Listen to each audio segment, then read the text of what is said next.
Namaste and good morning everyone. We'll start our class with the prayers.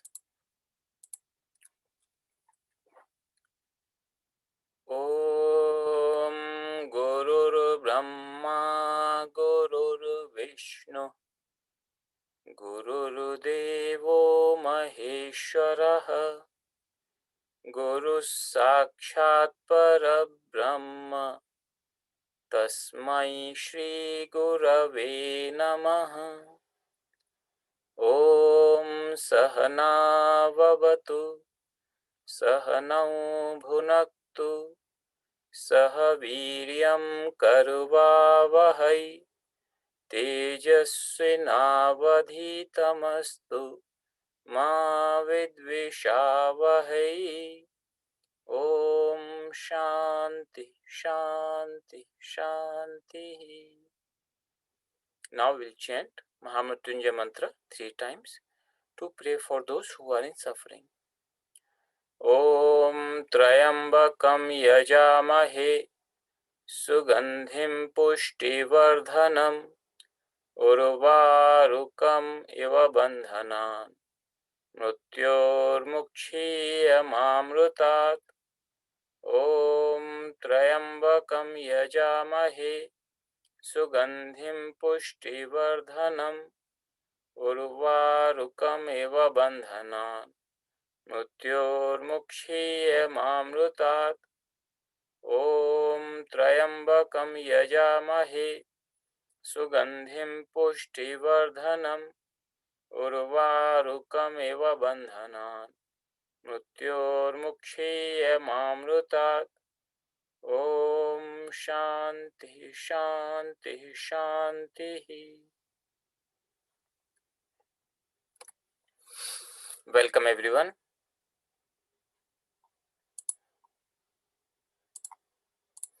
We'll continue our study of Gita.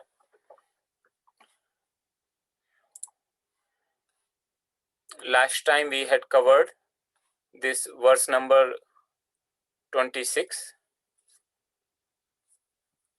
in second chapter. So till verse number 25, Lord had described about the self, about the Atma, the various properties, the way it can be described, as well as its difference from the body. So there the discussion or the discourse of Lord happened or ended at this verse number 25, where he is saying that the self, this Atma, is unmanifest. This is not an object of thought, and this is unchangeable, unmodifiable. That's how it is spoken as. So if you know this self in this manner, there is no reason to grieve. There is no cause to grieve. Therefore, you should not grieve. So looking at Arjuna, Lord must have seen that it really didn't remove his grief.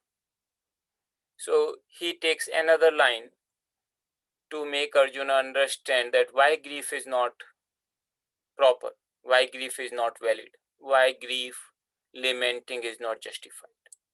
So then he says that if you don't consider the self, if you don't understand the self the way I described, but you consider it constantly being born and constantly subject to death, if that's how you consider it, even then there is no reason for you to grieve. So he tries to explain from another perspective that why the grief is still not valid, why it is still not justified.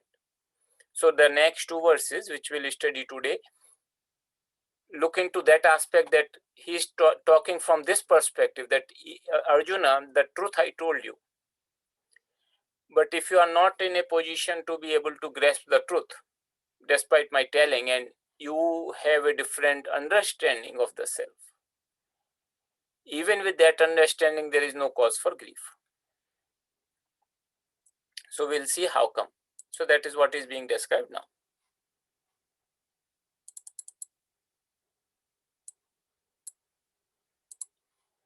So we'll chant the verse first. Jatasya hi dhruvo mrutyuh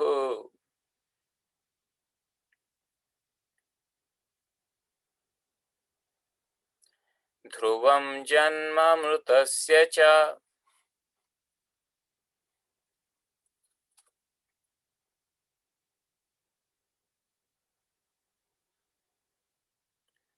tasmad aparharyerthe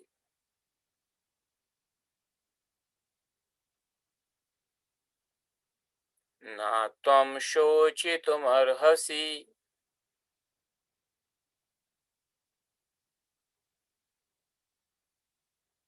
Now the whole verse together.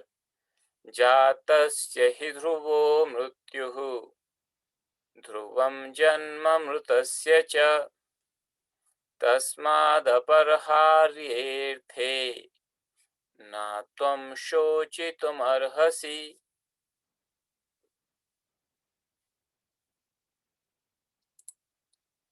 We'll see the word meanings or the grammatic analysis of different words. Jatasya, it's a nominal. He is indeclinable. Dhruva is nominal. Mrityu is nominal. Dhruvam is nominal. Janma is nominal. Mrutasya is nominal. Cha is indeclinable.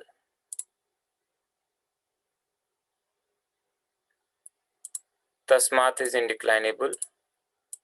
Aparharye is nominal. Arthe is nominal. Na is indeclinable. Tvam is nominal pronoun. Shochitum is indeclinable. Arhasi is a verb form.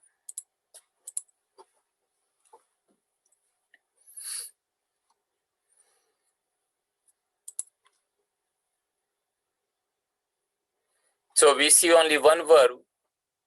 That means it's a one sentence, but there is an implied verb there in between. So we'll see what is that. So jatasya, if you remember the form of Rama, like Ramasya, it is genitive singular, masculine, and base word is jata.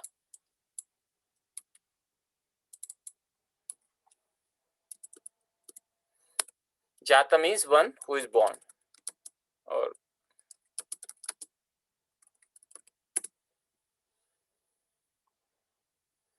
so of that, one who is born of that. He is indeclinable, indeed. Dhruva, certain. So Dhruva is, it's a nominative singular like Rama, masculine, and the word here is Dhruva. That is Akaranta word, masculine. It means certain. It's a nominative singular. Mrityu, also nominative singular, masculine, and here the word is Mrityu, means death.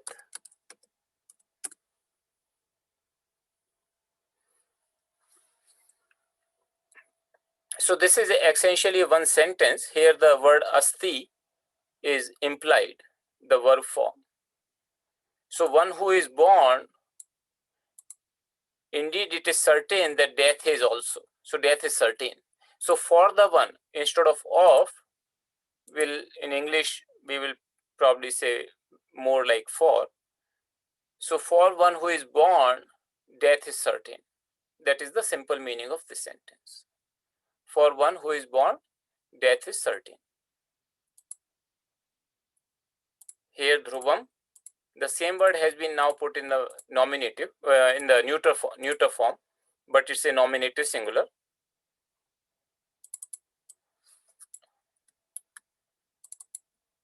And you will see why is it put in the singular here when it is neuter here when it is masculine there. The meaning remains the same, certain. Janma, it's nominative singular, neuter. and the word here is Janman, the base word, Nakaranta. It means birth. So because of this, Janman being neuter and Dhruva has to qualify it, it is also put in the neuter. Mrutasya, just like Jatasya, here is the Mrutasya, nominative, genitive, singular, masculine. The base word is Mruta. So all these words are very simple. They are mostly Akaranta.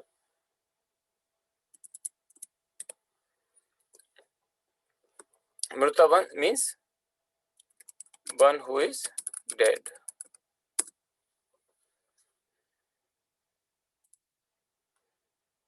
Cha means end. So this is another sentence. So for the one who is dead, birth is certain. So first is for one who is born, death is certain, and for the one who is dead, birth is certain. Tasmat, therefore, we have seen this word earlier also. Therefore, aparharye, this is seventh case locative singular.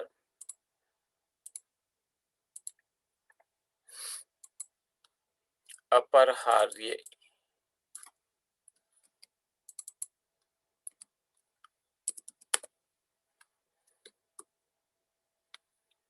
So unavoidable.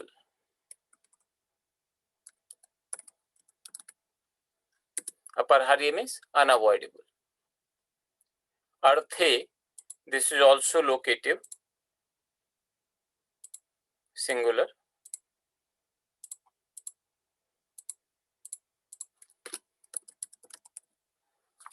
Artha, in the matter of. In the matter. So basically in the matter which is unavoidable. In the unavoidable matter. Na means not. Tvam, this is a nominative singular.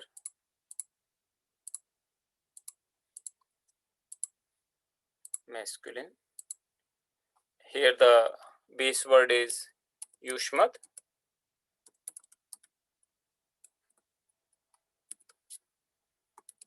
You. Shochitum is indeclinable. To grieve. Arhasi. This is a verb form. We have seen this verb form earlier also in the previous verse itself. Same words. Na tvam shochit, na shochitum arhasi. So tvam here also. Previous verse. Na tvam shochitum arhasi. So the same verb here is say. We can.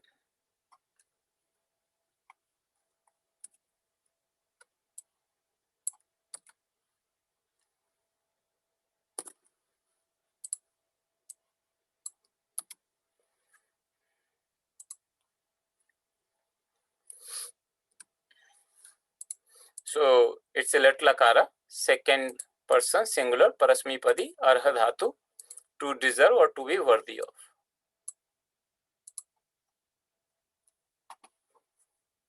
So Lord is saying here, therefore, in this inevitable or unavoidable thing, you ought not to grieve. You should not grieve. There is no reason for you to grieve. Why? Because this thing is unavoidable. What is unavoidable? This fact that one who is born, death is certain. There is no avoiding it. It's impossible to avoid the death for the one who is born. There are double certainty Lord is using, like he also, indeed, and it is certain. That means there is no doubt about it. it is for sure that death will come to one who is born. Similarly, for one who is dead, birth is certain. Therefore, in this matter, which is unalterable, inevitable, unavoidable, you should not grieve. There is no reason for you to grieve, because grief happens somewhere where I can alter some things and I'm not able to. But this is an unalterable situation. This is just the law of nature. That's how the things are. So Lord is basically saying that even if you take this point of view that self, the Atma, is ever subject to birth and death, even then there is no reason for you to grieve because of this unalterable situation. So please consider here that Arjuna is grieving because he is concerned that Bhishma, Drona, his beloved people, they will die as a result of war. Lord is saying they will die anyway because they all are born. And if they die, it is also certain they would be reborn. So considering, knowing this thing as such, there is no reason for you to grieve. And Arjuna may say, well, I am concerned that they will die now because of the war. So Lord is saying, what is the guarantee, even if they survive, that you will not die, you will remain. So he is also pointing to Arjuna that not only for whom you are grieving, they are subject to death. The one who is grieving, that is you, also subject to death. So considering either situation, there is no reason to grieve, no justification to grieve.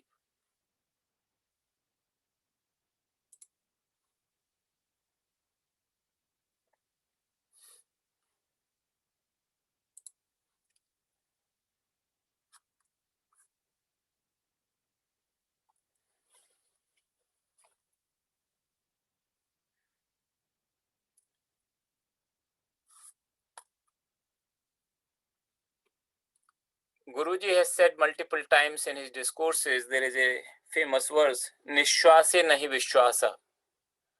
There is no certainty when the breath will stop. The only certainty is that it will stop some point of time. We just don't know when. Whether we do something or we don't do something, there is no guarantee that we can avoid that fate, even for a short time.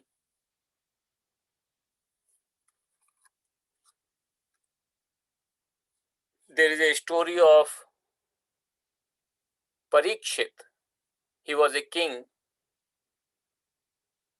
grandson of Arjuna, who was ruling the kingdom after Pandavas left. So Arjuna's grandson later on, after this story, after Mahabharata war. And it so happened that he insulted one sage. That sage did not say anything, but his son of the sage, he could not bear that. He cursed Parikshit without Parikshit being in the spot at that time present, just knowing that Parikshit insulted his father. He cursed Parikshit that whoever has insulted my father in this manner will be bitten by a ferocious snake 7 days from now and will die.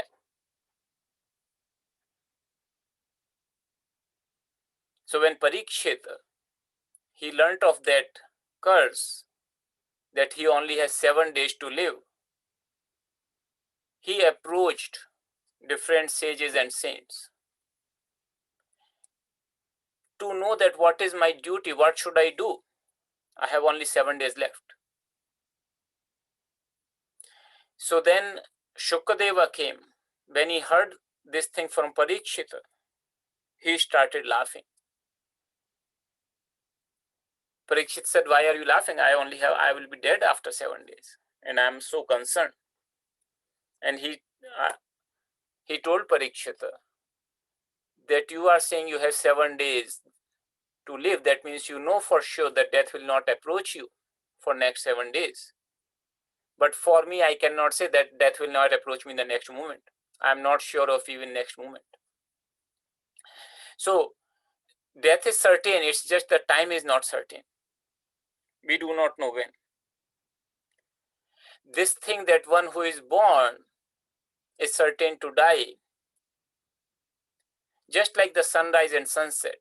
Sun rises, or at least it appears to rise from the Earth's perspective, and then it sets also. That is inevitable. Once it rises, it sets, it sets, it rises.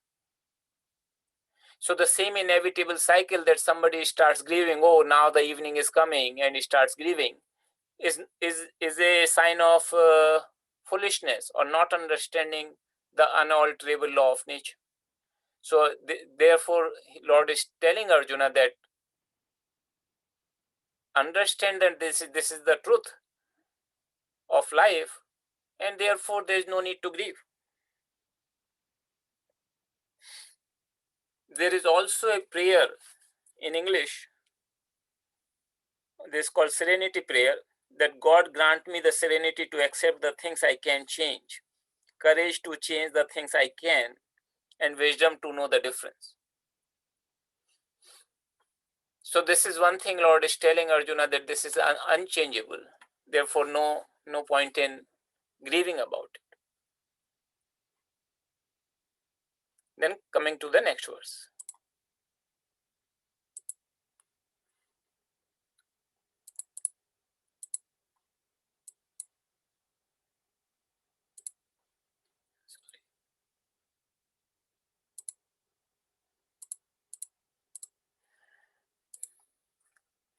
So we'll chant this verse. Avyaktadini bhutani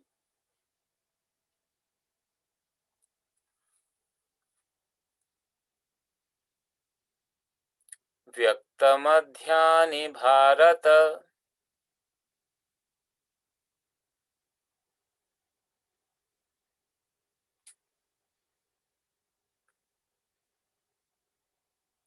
avyaktanidhananyeva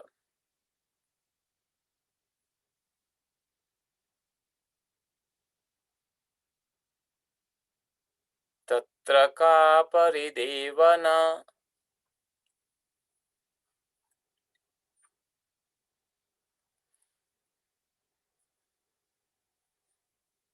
Again the verse together, whole verse together. Avyaktadini bhutani vyaktamadhyani bharata avyaktanidhananyeva tatra ka paridevana.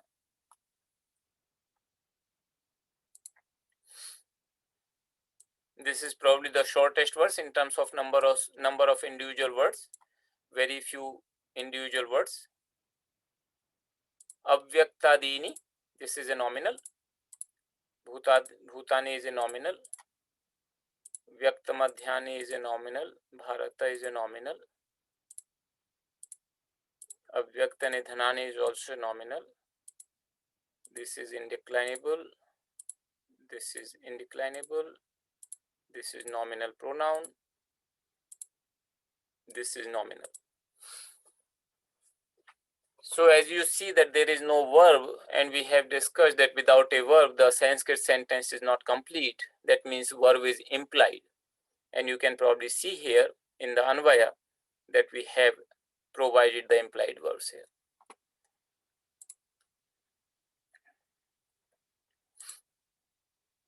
Avyaktadini,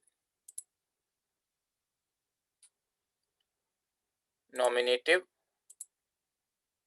plural, neuter. So vanam, vane, vanani, like that. Avyaktadini. Base word here is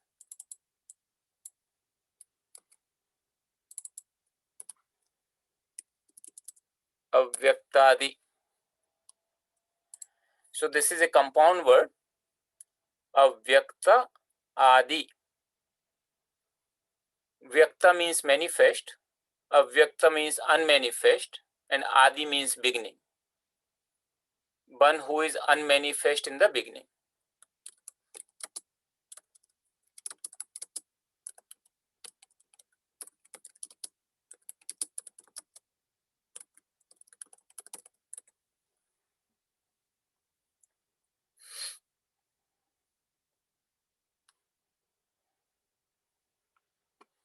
Bhutani. This is also nominative, plural, neuter. The word here is bhuta.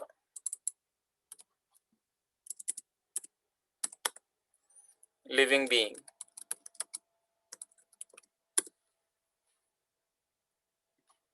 So living beings. That means all the living beings, they are unmanifest in the beginning.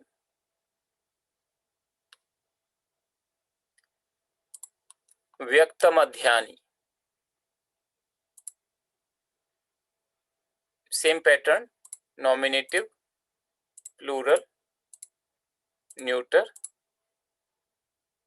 and here the word is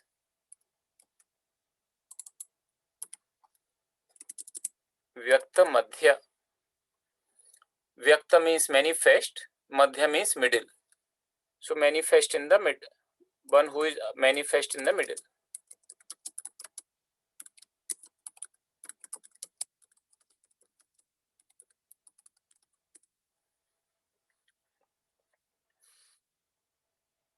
Bharata, nominative, sorry, this is vocative, singular, masculine.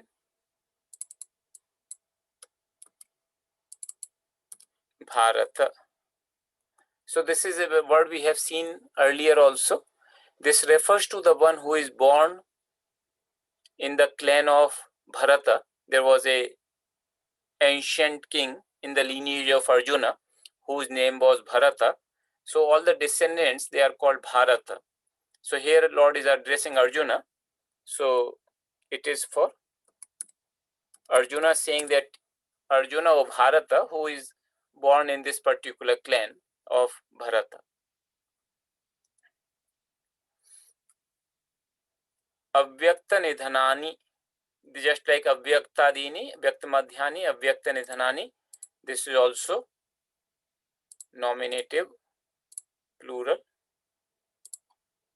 neuter.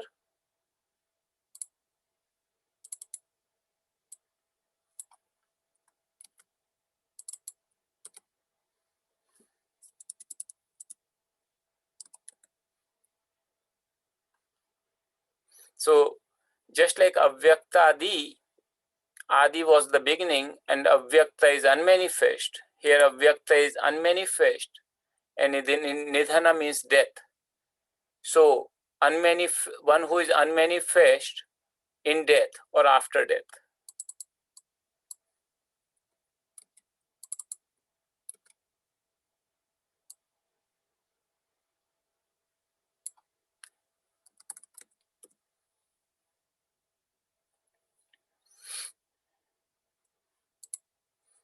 Eva, indeed. So this is one sentence here. If you look at here, He Bharata, Bhutani, Avyaktadini, Vyaktamadhyani, Avyakta Nidhanani eva santi. Oh Arjuna, the one who is born in this great clan of Bharata, living beings are unmanifest in the beginning. That means before birth, they are unmanifest. Nobody has seen a living being before the birth. They are manifest in the middle, and again they go to unmanifest in death or after death. That is again he is just pointing out one property, one characteristic of all the living beings. That living beings are unmanifest in the beginning. they manifest in the middle, and they are unmanifest in the death. So sometimes a simile is given with an arrow. So an arrow is being shot from the darkness. One does not see when it is in the darkness.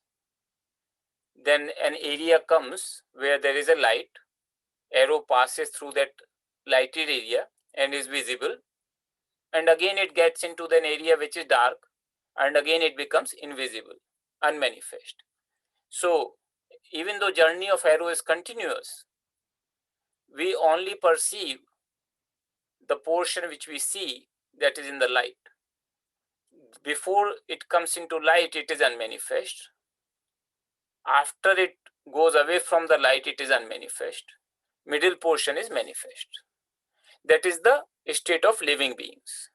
Before birth, we do not know. After death also, we do not see anything, we do not know. We only see the middle portion, the manifest portion. Again, how long is that manifest portion? We do not know.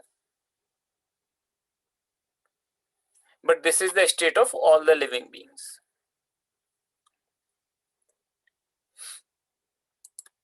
So this being the case, tatra means there, or in that matter. Ka, it's a pronoun. It's a nominative singular feminine. The base word here is kim. It becomes ka as a nominative singular. Means what? It's an interrogative pronoun.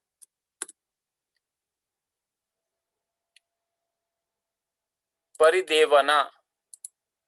This is also nominative singular feminine.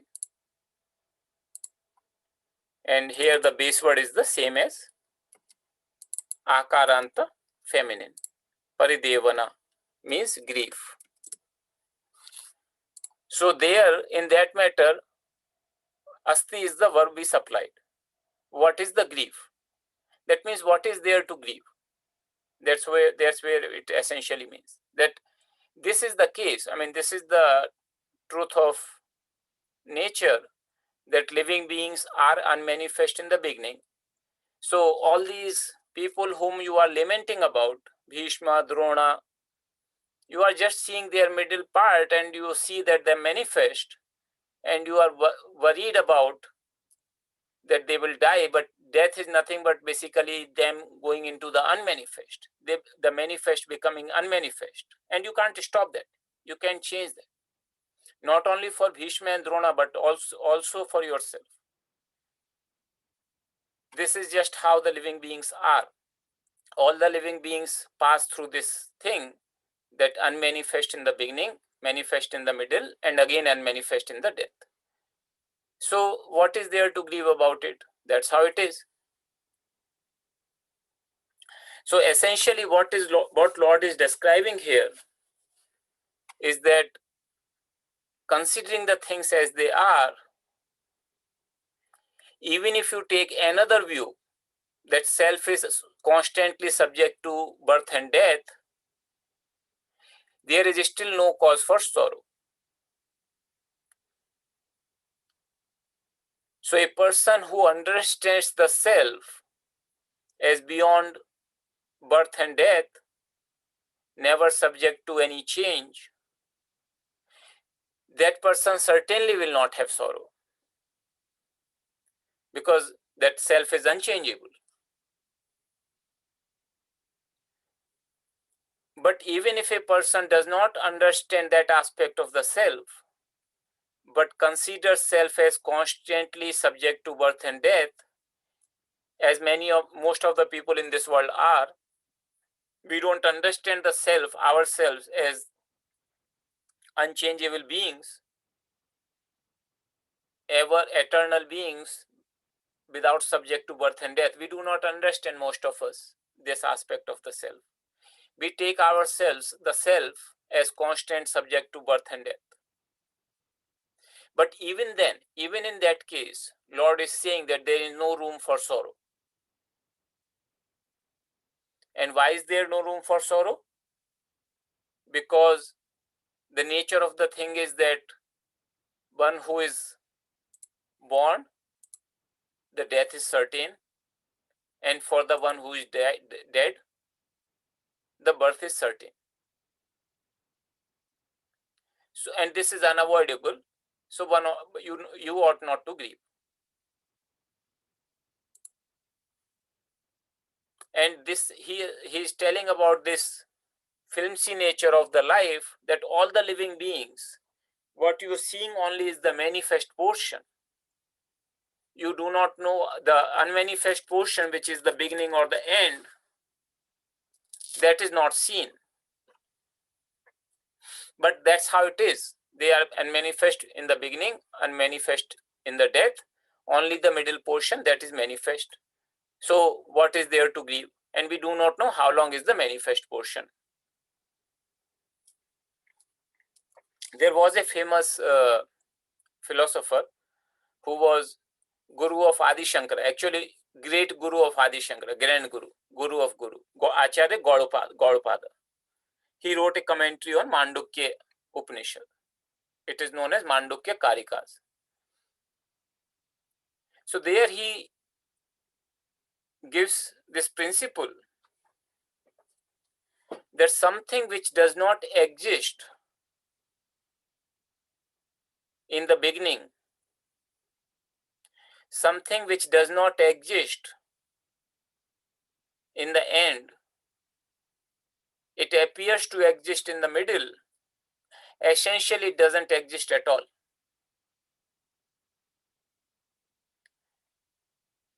So like a dream,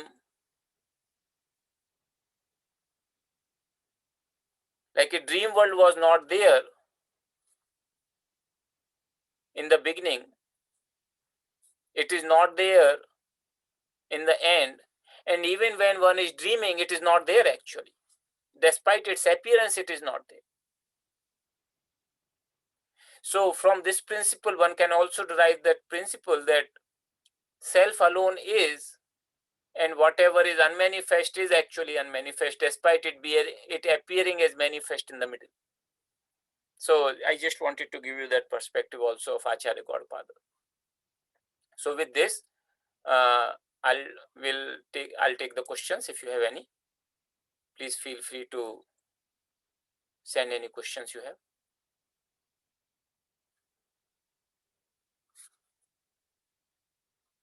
There is a question here. The shochitum is not a verb.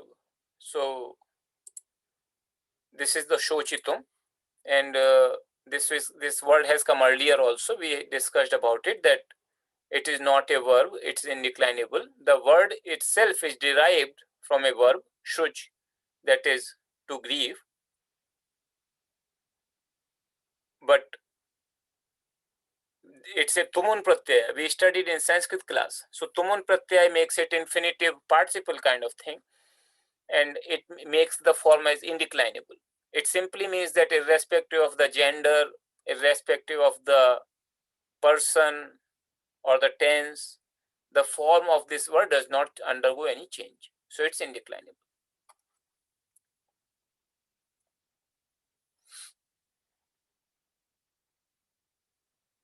There is an interesting point here.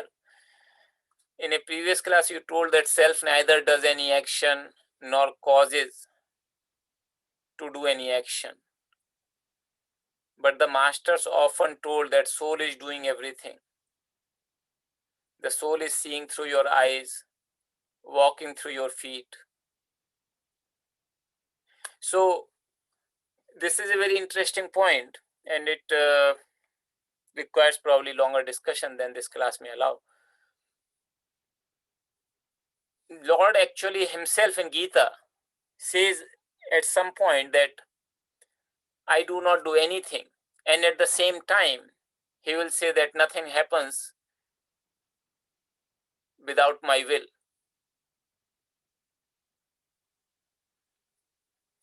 How do we reconcile these two statements seemingly opposite? So there are some examples are given, some similes are given. So if you look at the light of the sun, when the sun rises, the whole life on the earth, so to speak, springs into action, into activity. Things start happening. The flowers start blooming.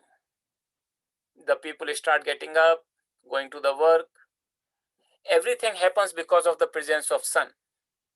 Yet sun cannot be said to be doing any action. So even though it is without the presence of self, no action can happen. But self itself is neither the doer nor causes anyone to do something. Yet in its presence, all the activities happen. When masters say that soul is doing everything, that is a means of sadhana, that spiritual practice. Because I consider myself as doer, and therefore I get into all sort of problems in the world.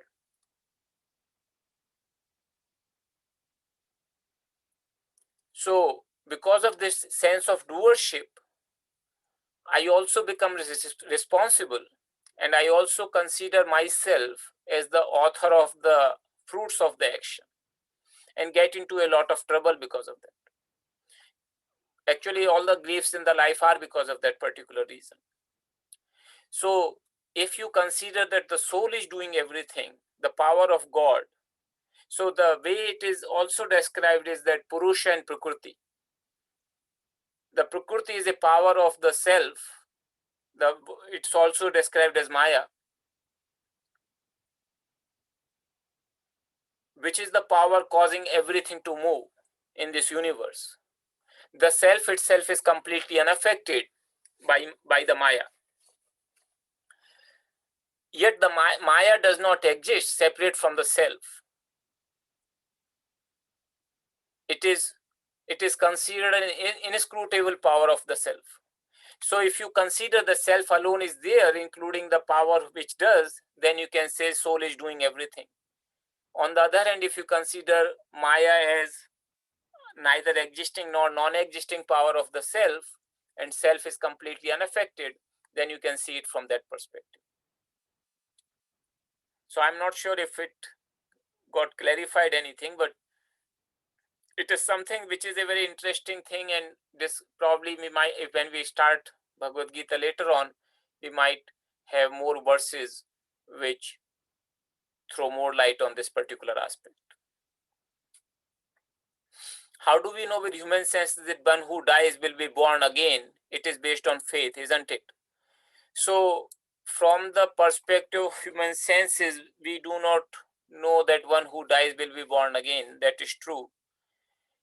But if you consider the everything in the nature, that is just undergoing change. So any object, it comes into being at a certain point of time. So if you make table or chair has a date of birth, and chair also has date of death. The date of death is for the chair, not for the wood. Wood eventually gets into another form. Whatever form it is, whether it is a heap also, it's a form. It's a block, it's a form. But eventually it gets into a form. So in that sense, if you consider the soul also subject to the birth and death, then it applies that it will also be born. So in that sense, it is described.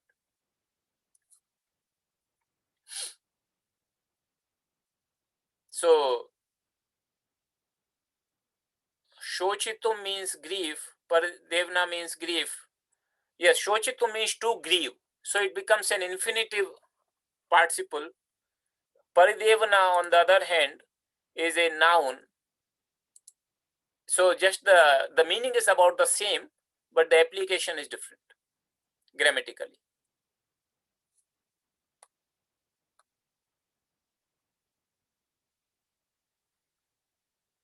So there is a question here, if there is awareness of our existence in the middle, but no awareness prior to birth or after death, what exactly is this awareness and what happens to it when we no longer exist? So these are the questions which one needs to ponder. So you have to understand this aspect, that this is the point of view which Lord is not supporting. Lord is only telling Arjuna that even if you are holding this point of view, then this thing follows and there is no reason to grieve. Lord has already described the self, which can also be called awareness, that it has no beginning, middle, or end. It is ever existing. So something ever existing cannot have beginning, middle, or end. This beginning, middle, or end can only apply when one takes the self to be constantly subject to birth and death. So think from this perspective. The truth is, Lord has already told that self is, or awareness is, ever existing, not subject to beginning, middle, or the end. So there's your question that there is awareness of our existing in the middle but no awareness. What exactly this awareness? If you ponder over this question, then the nature of the awareness will reveal itself, which is ever existing. So this question becomes, in that case, meaningless. What happens to it when we no longer exist? There is a question here, are we conscious in our sleep, that you are asking me, or are you going to answer yourself? I think you should know the answer because you sleep every day. I think that are you conscious in your sleep or not? But the question here is probably related to that if awareness is ever existing, then why am I not conscious in my sleep?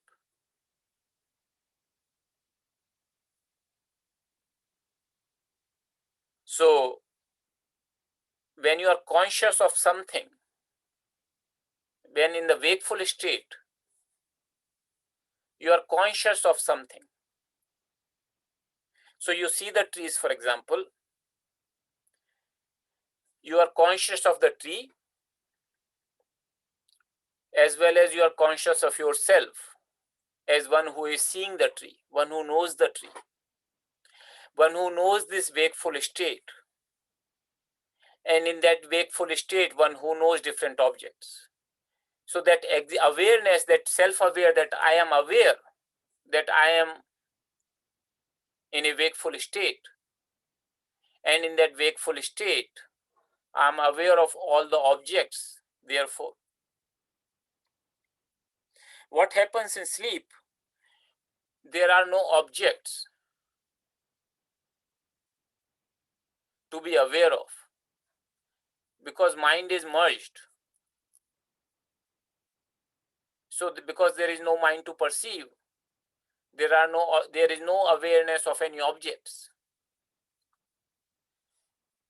But when you get up from the sleep, you say that I slept very well if you have a good sleep, or I did not sleep well. That shows your awareness of the state of sleep. Otherwise, how could you say that I slept very well? So that's where the awareness of the sleeping state, that I did not know anything in this state, that awareness is the same, which knows in the wakeful state that I'm aware of all the objects. So that awareness is unchangeable, it never changes. It knows both the states, wakefulness and sleep.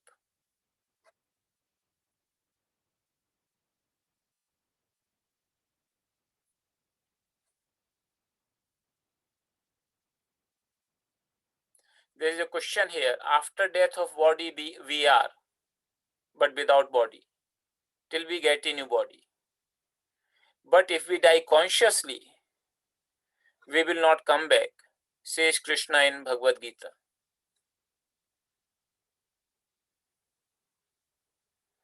So I do not know if that is a question or a comment or just your point of view or your understanding. First of all, the way the self is described in Bhagavad Gita in the previous verses, self actually exists without any body whatsoever. With the body, the self does not undergo any change because of the body. Body, so to speak, becomes an attribute of the self, and it can live fine without any attributes also. Even when with the body, self is still the same. So self truly does not have undergo any change because of any body. Now this thing which applies, that if we die consciously, that is that individual self that I consider myself as limited being. But even when I am consider myself as limited being, the nature of the reality, the nature of the self, it still remains unchanged, that unchangeable self. So when I die consciously, or I don't have to die consciously actually, I just become, I know that aspect of the truth. While living itself, I know that I am without a body. I have nothing to do with this body.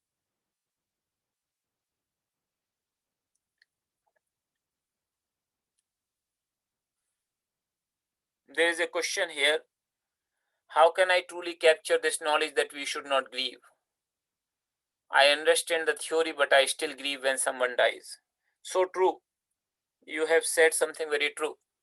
That we can understand, we can read Gita, we can try to understand the meaning, and logically it makes sense that one does not need to grieve.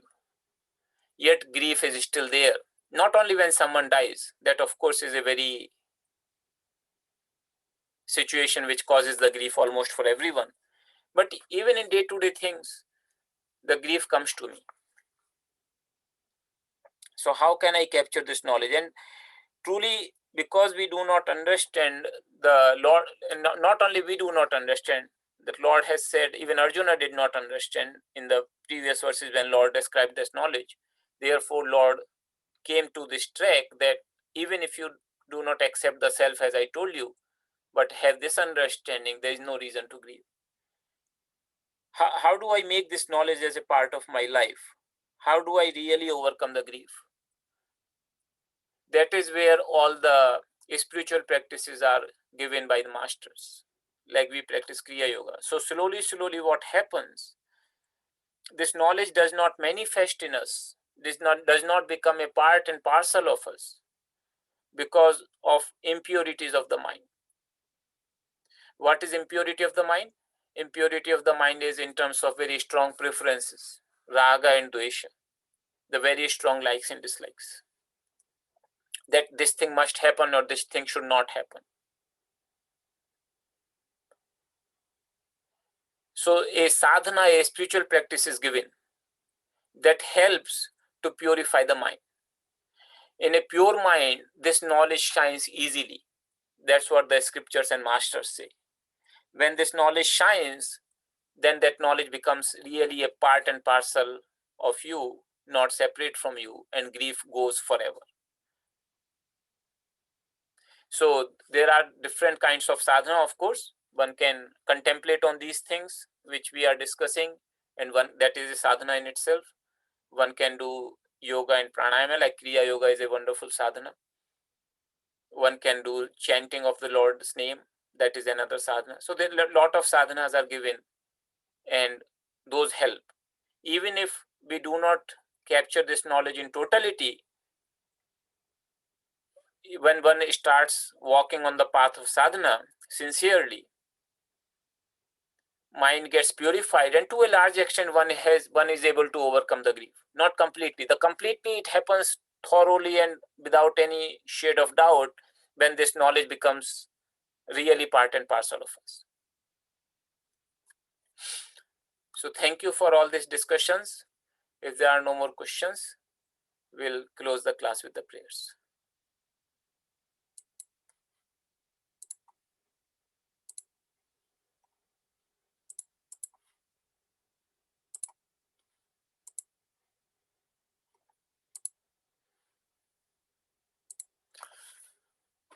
सर्वे भवन्तु सुखिनः सर्वे सन्तु निरामयाः, सर्वे भद्राणि पश्यन्तु, मा कश्चित् दुःखभाग् भवेत्। ॐ पूर्णमदः पूर्णमिदं पूर्णात् पूर्णमुदच्यते, पूर्णस्य पूर्णमादाय पूर्णमेवावशिष्यते।